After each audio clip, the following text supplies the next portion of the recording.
Hello à tous, j'espère que vous allez bien. J'ai l'impression que ça fait une éternité que je ne vous ai pas parlé, mais je suis très heureuse de vous retrouver aujourd'hui pour vous parler d'un outil de la sophrologie qui est la respiration.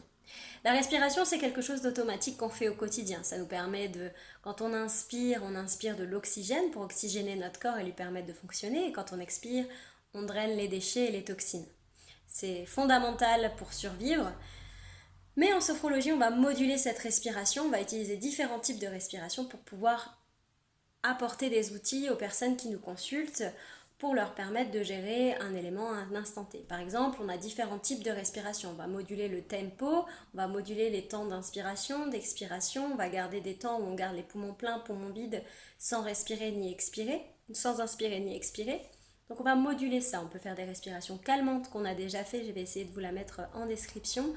On a déjà fait des respirations, on peut faire des respirations équilibrantes, respiration relaxante, respiration dynamisante. Donc ça, c'est différents types de respiration. On va moduler le tempo. Aussi, en fonction de la partie du corps avec laquelle on va respirer, on peut respirer avec de manière abdominale, avec la cage thoracique et avec les épaules. En fonction, on n'aura pas les mêmes objectifs. C'est-à-dire qu'avec la respiration abdominale, on a une meilleure oxygénation, ça va aider la personne à être moins fatiguée si elle se sent fatiguée fréquemment. C'est aussi la respiration de l'enracinement pour être ancrée. La respiration thoracique, c'est plutôt pour libérer l'émotionnel et la respiration scapulaire, c'est pour aérer le cerveau et favoriser la concentration. Vous pouvez essayer de faire des respirations complètes en commençant, j'inspire, je gonfle mon ventre, je gonfle ma cage thoracique, je monte mes épaules et je souffle, je relâche mes épaules, je relâche ma cage thoracique et je rentre mon ventre. Vous pouvez essayer ça à la maison et voyez ce que ça vous fait. Mais avant ça, je vous invite simplement, sans chercher à modifier votre respiration, à essayer de voir comment vous respirez.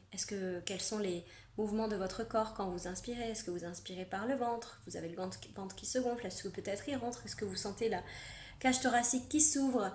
Essayez d'observer votre respiration simplement pour prendre conscience de votre respiration. Et déjà simplement en prenant conscience de notre respiration, souvent, le mental se calme. On arrive à trouver la paix, l'apaisement. Donc c'est pour ça que c'est un outil très puissant.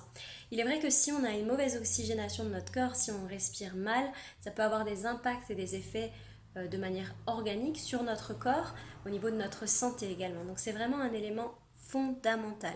Moi, ce que je vous conseille, c'est de tester la respiration abdominale, parce que c'est la respiration qui vous apportera une meilleure oxygénation. Donc avec le ventre, j'inspire, je gonfle mon ventre, j'expire, le nombril se rapproche de la colonne. Et aussi de respirer un maximum avec votre nez pour favoriser le travail des muqueuses. Ok? Donc voilà, on utilise en sophro la respiration, ça fait partie des exercices qu'on peut proposer aux personnes qui font de la sophrologie. C'est un outil hyper puissant, simplement essayez de votre côté, respirez, inspirez, soufflez. Vous voyez comment vous pouvez vous-même, sans sophro forcément, moduler votre respiration pour la rendre plus calmante, plus détendante.